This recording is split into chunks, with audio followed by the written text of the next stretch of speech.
नमस्कार भागवत प्रेमियों, भाइयों बहन। जल तर्पण करते हुए महाराज मनु के हाथों में एक मत्स्य आया। मनु ने उसे जल में दिया। मत्स्य ने कहा, मैं आपके हाथों में अर्थात आपकी शरण में आया। नदी के अन्य बड़े बड़े मत्स्य मुझे खा जाए, अतः आप मेरी रक्षा करें। तब राजा ने उसे कमंडलू में रख दिया। मत्स्य ज्यों-ज्यों बड़ा होता गया त्यों-त्यों उनके लिए दिनों दिन विशाल स्थान की आवश्यकता पड़ी। दिनों दिन वह विशाल स्वरूप धारण करता गया। सत्य व्रत को आश्चर्य होने लगा।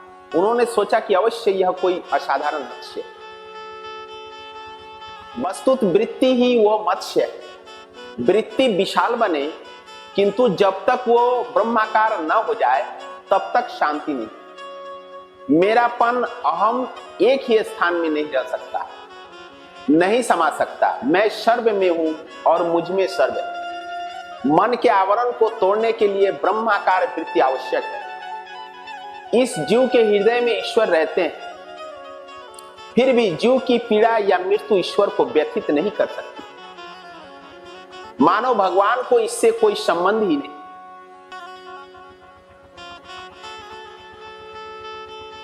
दीपक के प्रकाश में चाहे कोई भागवत पाठ करे, चाहे चोरी, दीपक के मन में न तो किसी के प्रति सुभाव होगा न तो कुभाव। दीपक का धर्म तो एक ही है, प्रकाशित होना, प्रकाश देना। प्रकाश का किसी के कर्म के साथ कोई संबंध नहीं। परमात्मा सभी के हृदय में बसकर दीपक की भांति प्रकाश देते हैं। जीव पाप करे या पुण्य, किंतु साक्षीभूत परमात्मा पर इसका कोई प्रभाव नहीं पड़ता। ईश्वर न तो निष्ठुर है और न दयालु। ईश्वर का अपना कोई धर्म नहीं। ईश्वर आनंद रूप है, सर्वव्यापी है। इस स्वरूप में हमें कोई विशेष हानि या लाभ नहीं। परमात्मा बुद्धि से परे है। ईश्वर की बुद्धि को प्रकाशित करते हैं। ईश्वर को प्रकाश देने वाला कोई नहीं है। ईश्वर तो स्वयं प्रकाशी है। ईश्वर के सिवा अन्य सभी पर प्रकाशी है।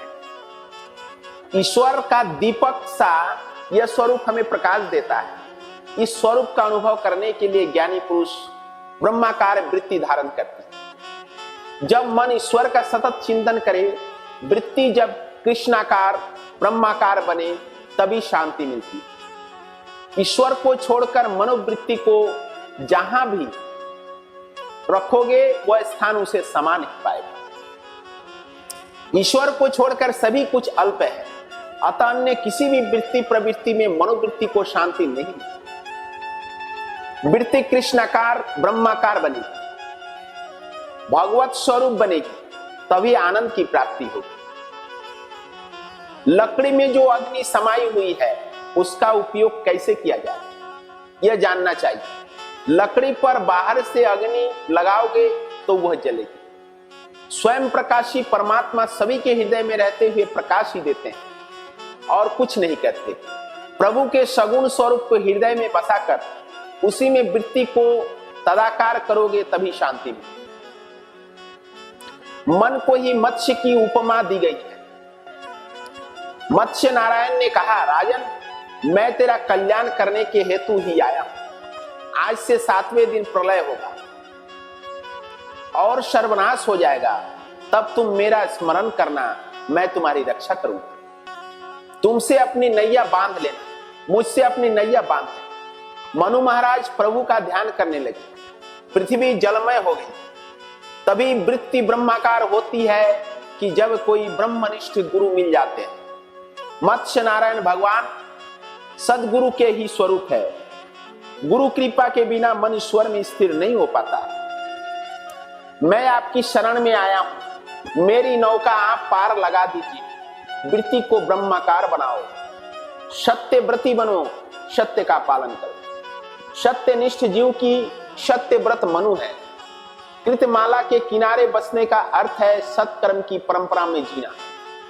ऐसा होने पर ही सत्य व्रत जीवात्मा की वृत्ति ब्रह्माकार होती है और मत्स्य नारायण उनके हाथ में आते हैं। ऐसे अधिकारी जीव को ही परमात्मा मिलते हैं। प्रलय में चाहे अन्य किसी भी वस्तु का नाश हो जाए, किंतु भगवान सत्यनिष्ठ का नाश नहीं होने देते। सत्कर्मी और सत्यनिष्ठ व्यक्ति प्रलय में ही नहीं मरेगा। जो भगवान की शरण में जाता है, भगवान जिसे अपनाते हैं, उसका प्रलय में नाश नहीं होता। शरीर नैया है, प्रभु के चरण सिंह है। इस शरीर को परमात्मा के चरणों के साथ बांध। आदि मत्स्य नारायण भगवान को सुखदेव जी बार बार प्रणाम करते हैं। आदि मत्स्य नारायण की स्तुति को महात्माओं ने गुरुष्ट की ही कहा है।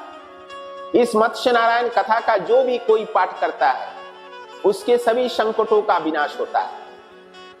मत्स्य नारायण प्रभु ने वेद के चोर दैत्य हयग्रीव का संहार किया, मनु महाराज को मत्स्य संहिता का उपदेश दिया। ऐसे प्रभु को प्रणाम करते हुए हम इस 8वें स्कंद को समाप्त करते हैं।